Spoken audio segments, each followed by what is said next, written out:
Il faut sans doute s'attendre aujourd'hui à des manifestations un peu partout dans le monde musulman.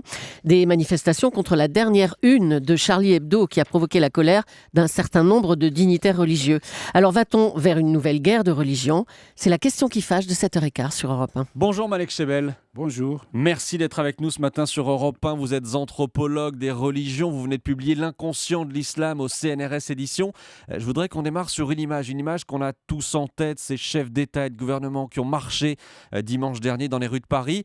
Sur cette photo, il manque une bonne partie du monde arabe en réalité. Oui, en effet, vous avez raison. Il y a une bonne partie du monde arabe qui manquait, qui aurait pu être là, mais qui, pour des raisons d'éléments de discours, de positionnement, de fractures historiques à l'intérieur même des mondes arabes et dans certains pays, certains n'ont pas cru bon de venir pour envoyer un message d'apaisement à leur population. À leur population chez eux.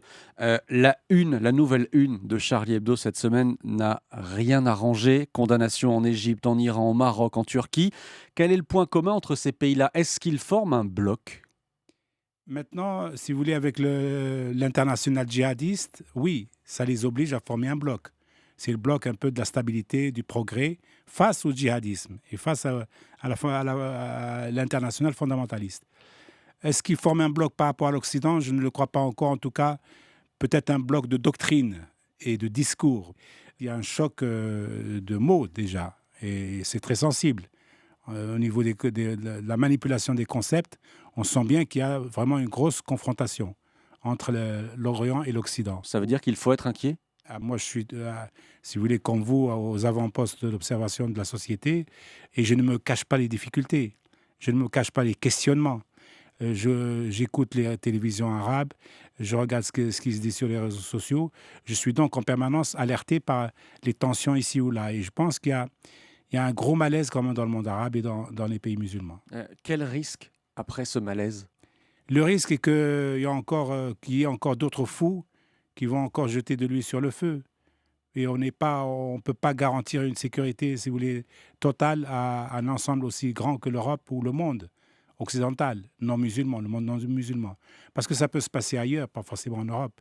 Et ça aura le même message. La langue de la violence s'imposera de nouveau à nous. Nous sommes vendredi, il va y avoir aujourd'hui de nouvelles, sans doute des manifestations dans différents pays. Autour de la prière, oui. Exactement, au moment de la prière à la mosquée. Ça peut être à ce moment-là, cette étincelle dont vous parlez ? Il y aura un appel au calme. Ça, je vous le dis tout de suite, parce que j'ai déjà des informations là-dessus, oui. Dans la plupart des capitales musulmanes. Il y aura un appel au calme. Ceci étant, la prière du vendredi, c'est vraiment un moment de recueillement et de méditation et de concentration. Tout autour de ce recueillement, il y a toujours une frange qui serait tentée par le fait de rallumer le feu. Donc c'est de cette frange-là dont il faut se méfier. Comment on évite ce choc de religion, de civilisation ? On va employer ces termes-là. Comment est-ce qu'on l'évite aujourd'hui ?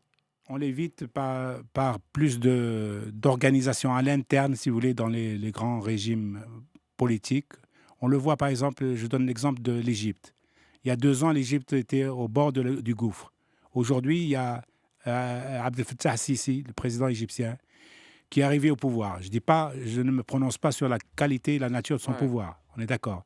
Mais vous voyez un président d'origine militaire qui a fait une conférence il y a quelques jours pour prêcher un dialogue de paix. Pratiquement, il a défendu l'islam des Lumières, il l'a de même cité. Et qui a combattu les islamistes.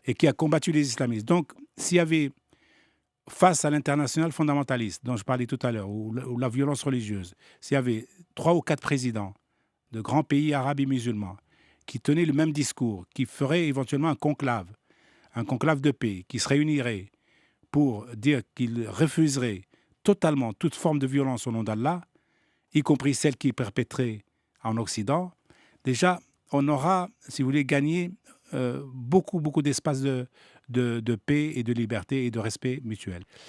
Il faudrait que peut-être l'Europe ou les pays, certains pays européens qui ont des alliances particulières avec certains États, leur suggèrent l'idée tout simplement de s'organiser et de faire une sorte de colloque de paix dans les pays arabes et pays musulmans pour appeler à la paix et à la pondération et au calme. Et la France dans tout ça, quel rôle peut-elle jouer ? Elle peut jouer ce rôle-là d'incitateur. Elle peut être intermédiaire.